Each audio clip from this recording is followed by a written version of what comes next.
तीन बेटियां थीं। तीनों बेटी बहुत ही सुंदर थीं। सबसे बड़ी राजकुमारी का नाम मैरी था और मंझली राजकुमारी का रोज था और सबसे छोटी और चंचल राजकुमारी का नाम एली था।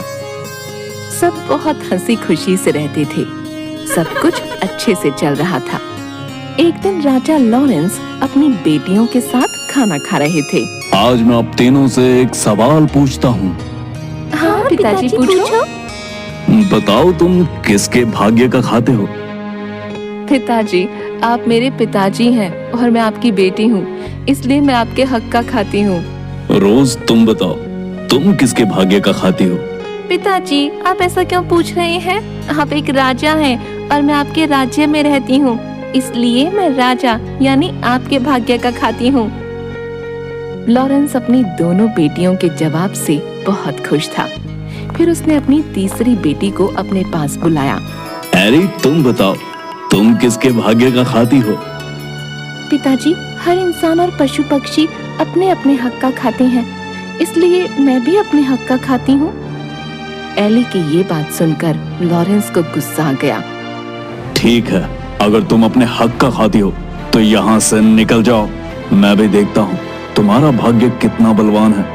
मेरे दिए बिना तुम्हें कैसे खाना मिलता है। राजा ने गुस्से में आकर अपनी पुत्री को एक जंगल में छुड़वा दिया।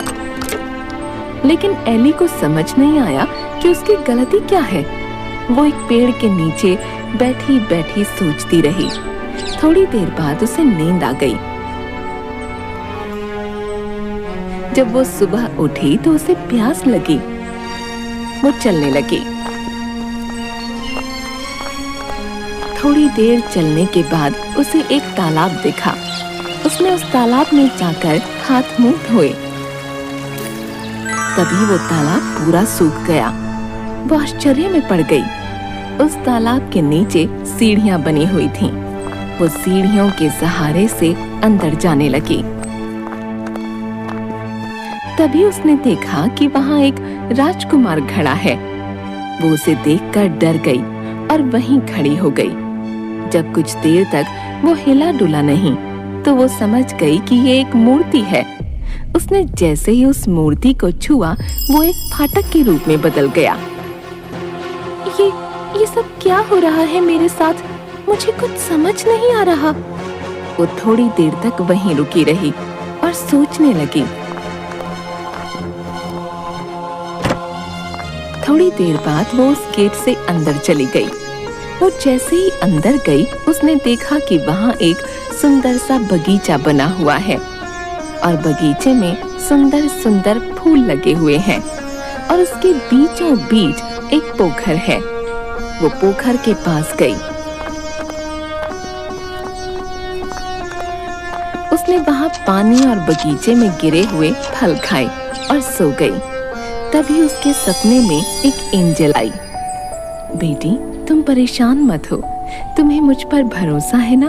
तो डरो मत, मैं हमेशा तुम्हारे साथ हूँ। जब तुम जागोगी तुम्हें एक राजकुमार दिखाई देगा। उस राजकुमार को छू लेना। तुम जैसे ही उस राजकुमार को छुओगी, वो एक बहुत बड़े दरवाजे में बदल जाएगा। जब तुम उस दरवाजे के अंदर जाओगी तो तुम्हें एक महल दिखाई देगा। तुम उस महल के अंदर चली जाना।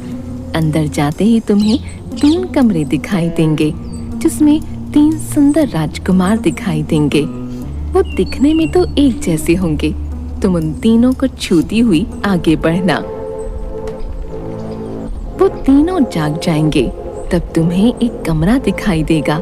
जैसे ही तुम उस दरवाजे को खोलोगी, तुम्हें वहाँ एक सुंदर राजकुमार दिखेगा और जैसे ही तुम उसे छुओगी, वो जग जाएगा।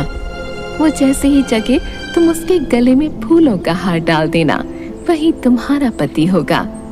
इतने में एली की आंख खुल गई और वो हड़बड़ा कर उठ गई।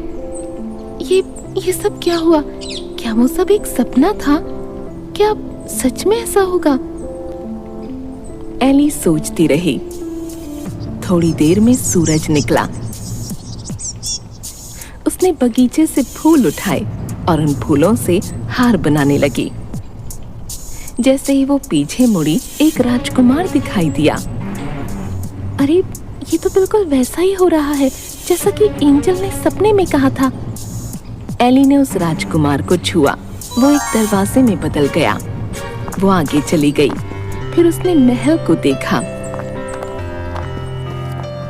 वो महल के अंदर गई और 3 राजकुमारों को छुआ।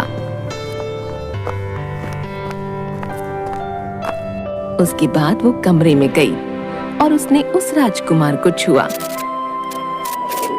और उसके जागते ही उसके गले में वरमाला डाल दी। राजकुमार ने अपने गले से वरमाला निकाल उसके गले में डाल दी। महल में शहनाई की आवाज आने लगी। दोनों ने विवाह किया। बहुत देर से एली के मन में एक बात चल रही थी। मेरे मन में बहुत देर से एक बात चल रही है, मैं आपसे पूछूं? हाँ, पूछो। आप कौन हैं और वो 3 राजकुमार कौन हैं? ये क्या रहस्य है, मुझे बताइए। वो तीनों राजकुमार मेरे भाई थे। हम सबको एक महात्मा पुरुष ने शाप दिया था। अनजाने में मेरे भाइयों ने एक मृग और एक मृगनी का शिकार किया था, जिसकी वजह से वो दोनों बुरी तरह घायल हो गए और मरते मरते उन्होंने मेरे तीनों भाइयों को आजीवन सोने का श्राप दिया। जब मुझे ये बात पता चली, मैं भागा भागा वहां गया तो उन्होंने मुझे ये कहते हुए शाप दिया कि तुम्हारे राज्य में ये सब हुआ है, इसलिए तुम भी पाप के भागी हो। मैं उनसे माफी मांगने लगा। मेरे माफी मांगने पर उन्होंने कहा, मैं अपना दिया हुआ शाप तो वापस नहीं ले सकता। हाँ, इसका एक उपाय बता सकता हूँ। उन्होंने उपाय बताते हुए कहा कि जब कोई धर्मोत्तम कन्या तुम्हें और तुम्हारे तीनों भाइयों को छुएगी, तुम सब वापस उसी अवस्था में आ जाओगे। आज तुमने आकर हमें एक नया जीवन दिया है। राजकुमार की बात सुनकर एली ने भी अपने साथ हुई सारी बात बताई और बताया कि किस तरह बिना अपराध के उसको दंड दिया गया और वो यहाँ तक पहुंची। राजकुमार ने उसे गले से लगा लिया और दोनों खुशी खुशी रहने लगे। थोड़े दिन बाद राजकुमार का राज तिलक किया गया और वो राजा बन गया और एली रानी। दोनों राज करने लगे। उनके राजा रानी बनने से उनकी प्रजा खुश थी। उनके राज्य में सब कुछ अच्छे से चल रहा था। लेकिन थोड़े ही दिनों बाद एली को अपने माँ बाप की याद आने लगी और वो उदास रहने लगी। एक दिन, क्या हुआ एली, तुम ऐसे उदास क्यों बैठी हो? मुझे अपने पिता की बहुत याद आ रही है। मैं उनसे मिलना चाहती हूँ। पता नहीं वो लोग कैसे हैं। मेरी बहनें, मेरी माँ, सब पता नहीं कैसे हैं। मुझे उनकी बहुत याद आ रही है।